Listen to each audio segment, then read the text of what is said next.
Monsieur le Premier ministre, Mesdames, Messieurs les ministres, Mesdames, Messieurs les députés, je mesure l'honneur que vous me faites en m'accueillant ici, au sein de votre Assemblée, accueillant le Président de la République de la France. Vous accueillez aussi le peuple français. J'y vois un double symbole. Le premier, c'est le symbole de la vitalité de votre démocratie.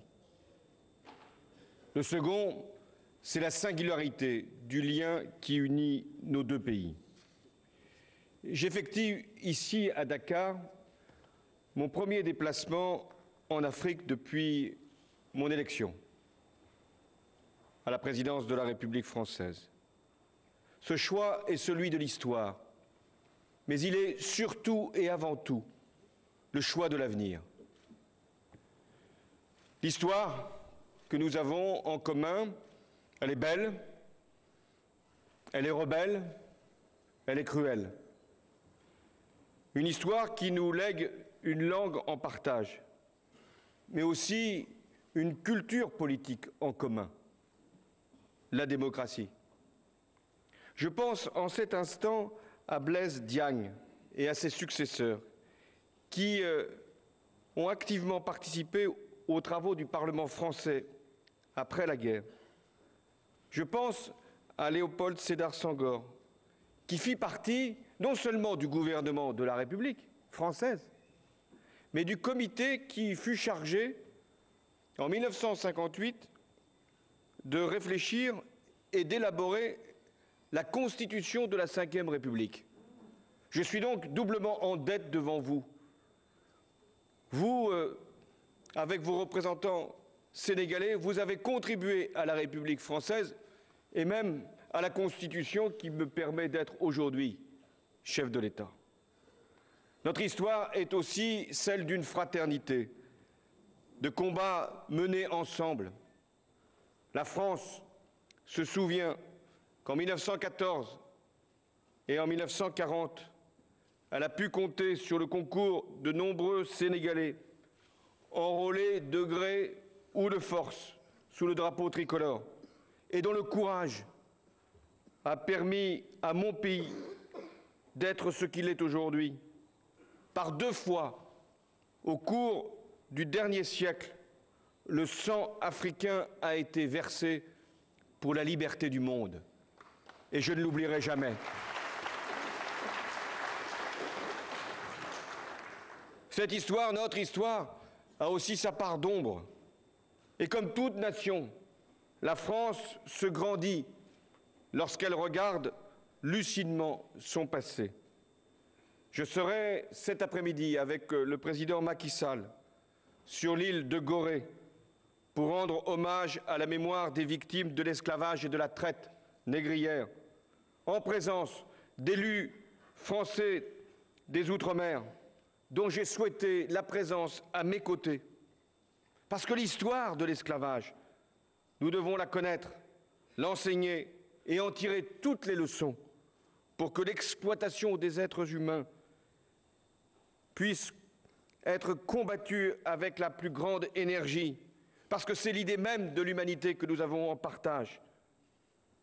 À la Maison des esclaves, qui fait face à l'océan Atlantique, je m'inclinerai non seulement devant l'histoire, devant ces hommes, ces femmes, ces enfants emmenés de force pour être esclaves, mais je m'engagerai aussi pour la dignité humaine partout où elle est blessée, et vous serez avec moi dans ce combat. La part d'ombre de notre histoire, c'est aussi la répression sanglante qui, en 1944, au camp de Tiaroy, provoqua la mort de 35 soldats africains qui s'étaient pourtant battus pour la France. J'ai donc décidé de donner au Sénégal toutes les archives dont la France dispose sur ce drame afin qu'il puisse être exposé au musée du Mémorial. Mais la meilleure raison, la plus sûre raison même de ma présence ici, c'est que je veux vous parler de l'avenir. L'avenir du Sénégal, l'avenir de l'Afrique. Le Sénégal, votre pays, votre République, est un exemple. Les 3 premiers présidents sénégalais ont su, dans leur diversité, transmettre tous le flambeau à leurs successeurs, permettant à votre pays, et soyez-en fiers, de réussir les alternances sans déchirement. Votre Assemblée, ici, devant laquelle je m'exprime, est l'une des seules du continent à avoir exercé la totalité de ses droits sans interruption depuis l'indépendance. Et quand je vois sous mes yeux le nombre de femmes présentes ici comme représentantes du peuple sénégalais, un rapport qui a doublé par rapport aux dernières élections, cela m'inspire beaucoup de modestie, parce qu'en France, nous ne sommes pas encore à votre niveau, même s'il y a eu quelques progrès. Voilà ce qui nous rassemble, mesdames et messieurs les députés.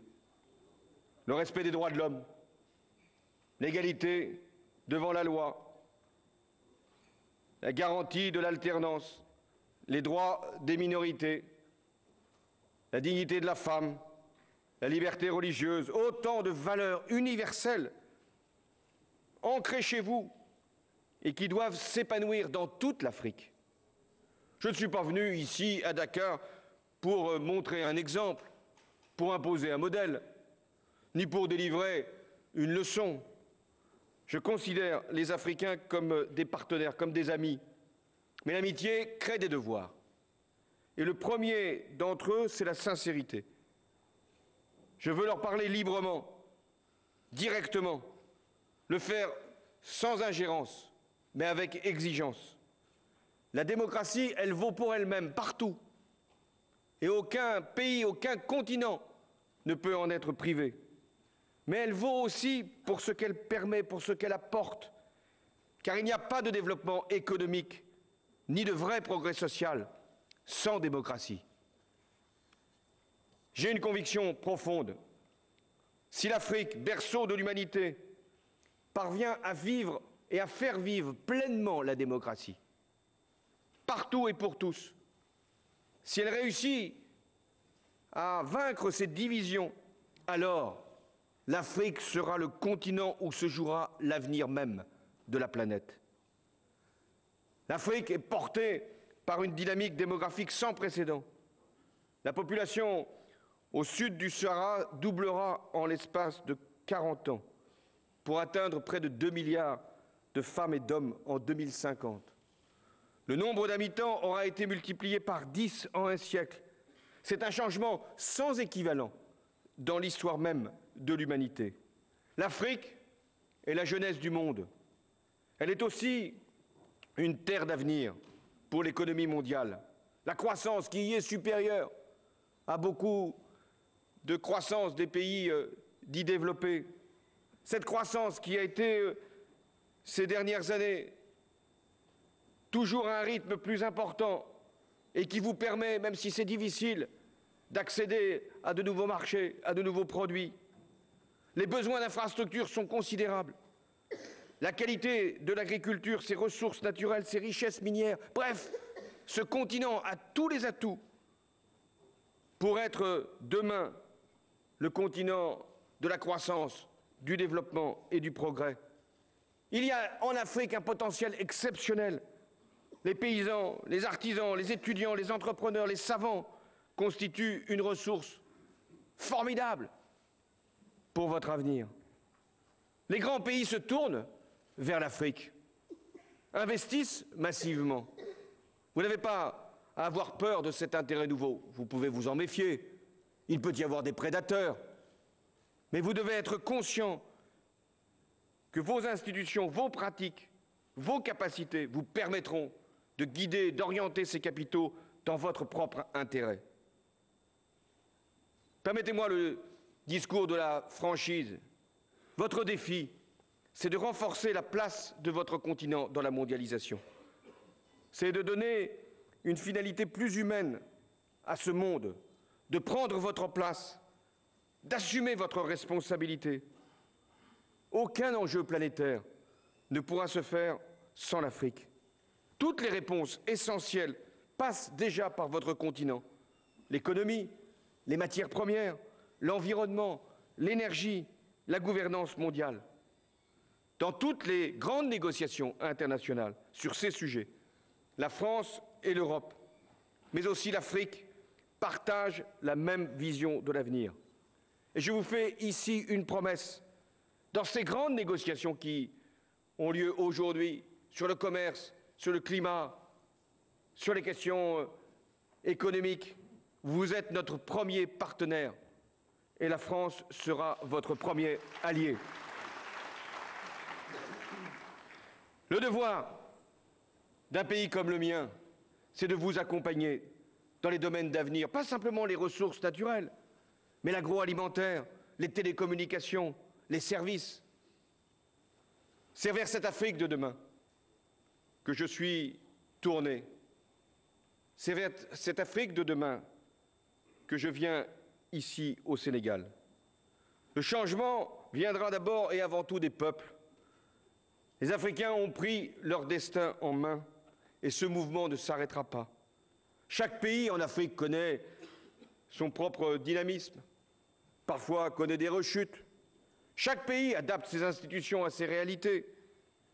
Chaque pays est chahuté par des mouvements qui contestent les frontières issues de la colonisation. Mais au-delà de toutes ces turbulences, j'ai confiance. L'Afrique est en marche et les principes sur lesquels elle peut fonder son développement sont ceux-là même que vous portez ici au Sénégal. Le premier de ces principes, auquel j'adhère, c'est la transparence. Vous avez raison d'exiger de toutes les entreprises qui viennent ici investir chez vous ou occuper des positions d'être transparentes et de pouvoir rendre des comptes chaque fois qu'il est nécessaire. Le second principe, c'est la bonne gouvernance. C'est une condition de la stabilité, de la sécurité, mais aussi de la probité. C'est pourquoi je salue ici l'initiative du président Macky Sall de lancer une opération de récupération des biens mal acquis. La France n'y fera pas obstacle, jamais. La lutte contre la corruption, les abus financiers, contre l'impunité est l'affaire non pas de l'Afrique, c'est l'affaire de tous. Nous devons être intraitables face à ceux qui pourraient se croire autorisés à voler les deniers de leur propre pays, mais aussi être implacables face à ceux qui viennent chercher des contrats en ne négligeant aucun moyen de pression ou d'influence. Le troisième principe, c'est l'égalité. Car si l'Afrique se développe à un bon rythme, si sa croissance est particulièrement dynamique, le nombre de pauvres, lui, ne cesse de progresser à mesure que la population elle-même augmente. Près de la moitié des pays du continent sont en passe d'atteindre, et c'est votre fierté, les objectifs du millénaire. Mais trop nombreux sont ceux qui restent encore au bord du chemin. La question des inégalités est pour vous comme pour nous, pour le Sénégal comme pour la France, au cœur du message que nos peuples attendent de nous. Et notamment les femmes, qui en Afrique constituent une formidable force de changement et de transformation. Plus nombreuses que par le passé à s'impliquer dans la vie économique, sociale, elles jouent un rôle majeur auprès de la jeunesse africaine qui représentera les 2/3 bientôt de la population du continent. Voilà ce que je voulais vous dire. Confiance en vous, fierté de ce que vous avez déjà accompli, ouverture aux autres et certitude que vous êtes sur le bon chemin, que l'Afrique est un continent d'avenir. Mais en même temps, je n'ignore rien des menaces auxquelles vous faites face et des périls qui sont autour de vous. Les crises alimentaires, les changements climatiques, encore dernièrement avec ces inondations, ici, les trafics de toutes sortes. Je pense au trafic de drogue qui est un grand fléau à l'échelle du monde. Les conflits de toute nature et les fondamentalismes. Nous sommes, nous aussi, confrontés au même combat contre la dérive identitaire et contre le terrorisme. Je pense particulièrement, en ce moment, au Mali, victime de groupes extrémistes qui font régner la terreur au nord. C'est votre sécurité qui est en jeu, mais c'est aussi la nôtre. La sécurité de l'Afrique de l'Ouest, mais c'est aussi celle de l'Europe du Sud. Cette Europe qui connaît la valeur inestimable de la paix, pour laquelle elle a d'ailleurs obtenu aujourd'hui même le prix Nobel. Eh bien, cette Europe qui a fait la paix, qui veut la paix, cette Europe, elle doit aussi faire la paix, vouloir la paix en Afrique chaque fois qu'il y a une mise en cause, un conflit, un terrorisme. Elle sera derrière vous, mais c'est vous, les Africains, qui aurez seuls la responsabilité de décider ce qui est bon pour votre propre sécurité. Le futur de l'Afrique se bâtira par le renforcement de la capacité des Africains à gérer eux-mêmes les crises que le continent traverse. Des organisations telles que la CEDEAO, l'Union africaine, se sont déjà imposées dans le traitement d'un certain nombre de conflits. C'est très encourageant. L'engagement des armées africaines dans le maintien de la paix au sein des casques bleus en est la preuve. Je pense au courage des Burundais, des Djiboutiens, des Éthiopiens, des Kenyans, des Ougandais qui payent un lourd tribut pour libérer la Somalie. Et je salue ici les soldats sénégalais engagés dans des opérations de la paix difficiles, comme en Côte d'Ivoire, en Guinée-Bissau, en RDC et au Soudan. Merci au Sénégal. Mais je l'ai dit, c'est au nord du Mali que nous sommes aujourd'hui obligés d'agir. Un territoire qui est occupé, une population qui est violentée. On en connaît les causes, elles sont multiples. Les pratiques mafieuses des groupes terroristes, les erreurs qui ont pu marquer la fin de l'intervention en Libye, et notamment le manque de contrôle des armes, les trafics de drogue qui ont corrompu une partie de l'économie malienne, mais qui menacent, on le sait bien, une bonne partie de l'Afrique de l'Ouest. Il y a aussi l'insuffisance du développement économique au Sahel, qui a nourri le désespoir. Je connais tout ça, y compris l'absence effective des accords passés qui auraient dû conduire à une coexistence harmonieuse entre les communautés du Mali. Mais est-ce que nous sommes là pour faire des analyses? Pour essayer de comprendre? Ou pour prendre nos responsabilités? Les horreurs actuelles ne peuvent plus se poursuivre. Comment accepter ces mausolées profanés, ces mains coupées, ces femmes violées? Comment tolérer que des enfants puissent être enrôlés de force par des milices, que des terroristes viennent dans cette région pour ensuite semer la terreur ailleurs? La France, je l'ai dit aussi, à travers ses ressortissants dans cette région, a été attaquée et agressée. Le Mali a fait appel à la communauté internationale et demande un soutien. Nous devons le lui apporter, avec la CEDEAO, avec l'Union africaine. Et les Nations unies, à notre initiative, mais aussi à l'initiative de bien des pays européens, est désormais prête à apporter aussi une base légale. En ce moment même où je m'exprime, une résolution au Conseil de sécurité est en train d'être délibérée. Elle permettra de donner un cadre légal à ce que les Africains décideront eux-mêmes d'engager. Chers amis, je vous ai parlé de votre avenir, de vos capacités, de vos atouts, des menaces aussi, des responsabilités qui sont les vôtres. Mais je veux maintenant vous dire ma volonté de renouveler la relation entre la France et l'Afrique. Le temps de ce qu'on appelait autrefois la France-Afrique est révolu. Il y a la France, il y a l'Afrique et il y a le partenariat entre la France et l'Afrique, avec des relations fondées sur le respect, sur la clarté et sur la solidarité. La clarté, c'est la simplicité dans nos rapports d'État à État. Les émissaires les intermédiaires, les officines trouvent désormais porte close à la présidence de la République française, comme dans tous les ministères. La clarté, c'est dans la constitution du gouvernement que j'ai décidé de former. La décision que j'ai prise, c'est de remplacer le ministère de la coopération par le ministère du développement placé auprès du Quai d'Orsay, indiquant ma conviction, c'est que nous devons gérer ensemble les grands défis de l'humanité, les changements climatiques, la question des maladies, le développement solidaire, bref, que ce qui compte aujourd'hui, ce qui est espéré de la France, ce n'est pas une coopération, c'est un développement. Le respect, c'est aussi la franchise. Elle doit être réciproque. Je ne céderai pas à la tentation de la complaisance. Je n'en attends pas non plus en retour de la part de l'Afrique. Nous devons tout nous dire, ce que nous pensons, ce que nous croyons, ce qui est utile.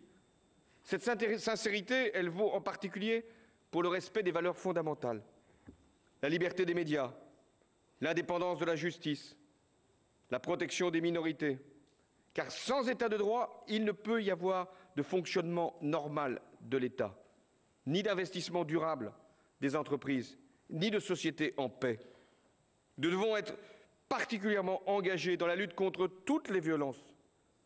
Violences faites aux enfants, violences faites aux femmes, violences faites aux personnes déplacées. Voilà le message que nous devons porter ensemble, Français et Africains. Le respect, c'est une définition particulièrement claire de la présence militaire française en Afrique.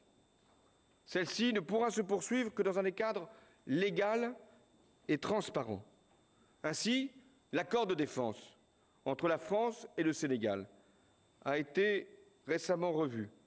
Il sera rapidement ratifié dans nos deux pays, dans nos deux parlements. Et il en sera de même partout. Et ces accords de défense ne contiendront plus aucune clause secrète. J'irai au bout de cette démarche, car je veux aussi tirer tous les enseignements des crises que nous devons affronter ou que nous avons traversées. Nous n'avons pas besoin de forces statiques en Afrique. Nous avons besoin de forces réactives, capables de s'adapter et de privilégier une réponse plutôt que simplement une présence. C'est dans cet esprit que sera redéfinie la politique de défense de la France. Je vous ai parlé de clarté, je vous ai parlé de respect. Je veux vous parler de solidarité. La solidarité, c'est le développement. L'Afrique subsaharienne est la première priorité de la politique de la France. Elle concentre la moitié de notre effort budgétaire. Mon pays est particulièrement actif pour défendre les intérêts de l'Afrique dans les institutions multilatérales. Mais le partenariat franco-africain ne doit pas se limiter aux seuls États. Il associera donc les organisations non gouvernementales davantage qu'aujourd'hui, les collectivités locales, et puis aussi tous ceux qui, entrepreneurs, veulent participer avec les sociétés civiles à ce que nous avons à faire ensemble. Il faut en terminer avec ces relations d'État à État qui ignorent les peuples et les sociétés. La solidarité, c'est aussi d'aller chercher de nouveaux financements, ce que j'appelle les financements innovants, pour tirer de nouvelles ressources et les mettre au service de projets futurs. Au niveau européen, une taxe sur les transactions financières sera bientôt mise en place dans 11 pays.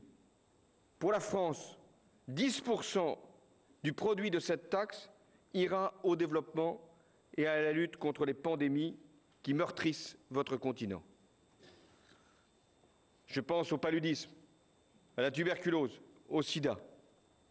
Donc nous allons, avec cette taxe sur les transactions financières, montrer une nouvelle fois l'exemple. Exemple de ce que nous pouvons faire pour limiter l'influence de la finance, exemple de ce que nous devons faire pour utiliser des ressources au service du développement. La solidarité, elle ne peut pas être simplement qu'une affaire de finances, d'échanges, de moyens matériels.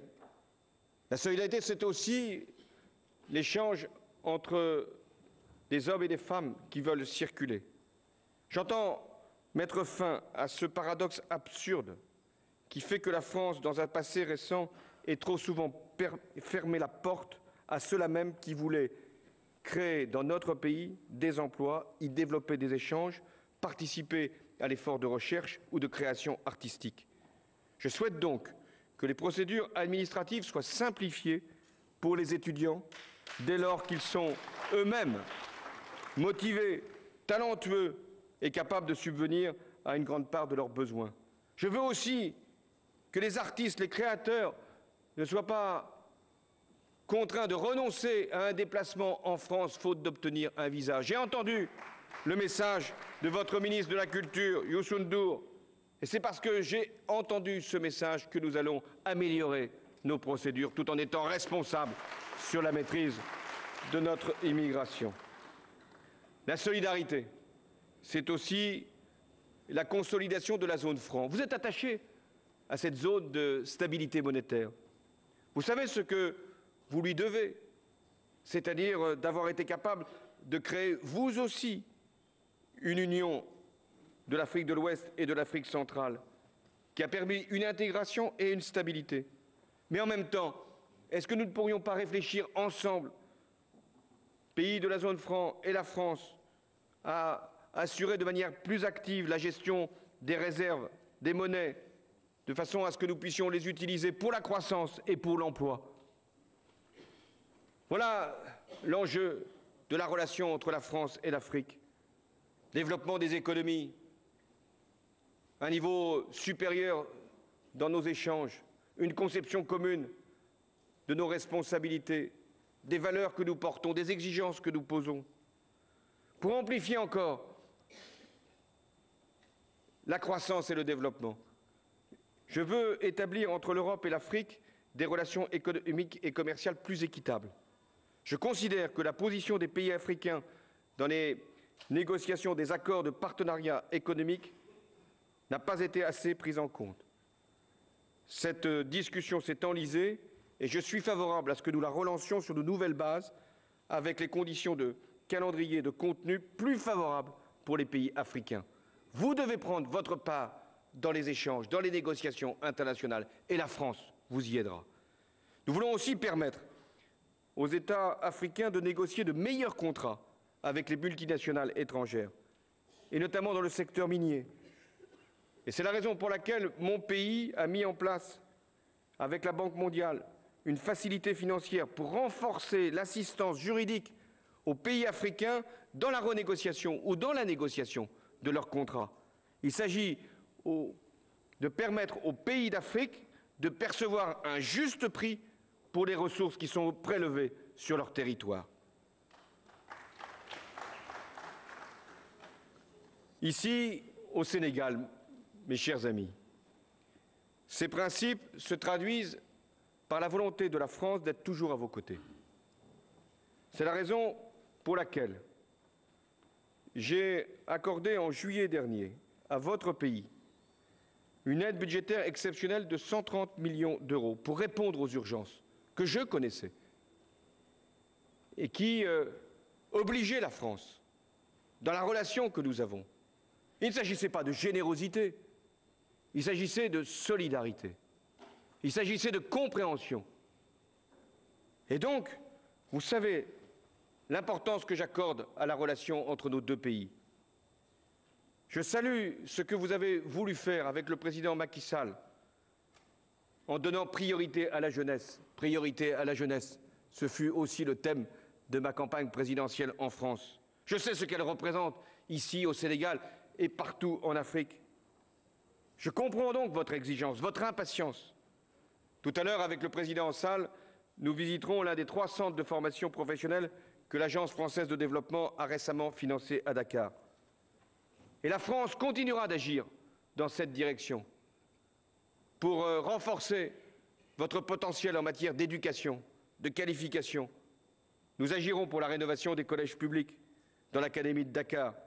Nous sommes conscients aussi que les jeunes Africains veulent être mieux formés ici, dans leur propre pays, avec de grandes universités, parce qu'il y a besoin de grandes universités africaines, avec des centres de recherche, pour que vous puissiez faire étudier ici vos enfants, ce qui n'empêchera pas qu'ils puissent se déplacer pour nous apporter leur concours, le produit de leur travail.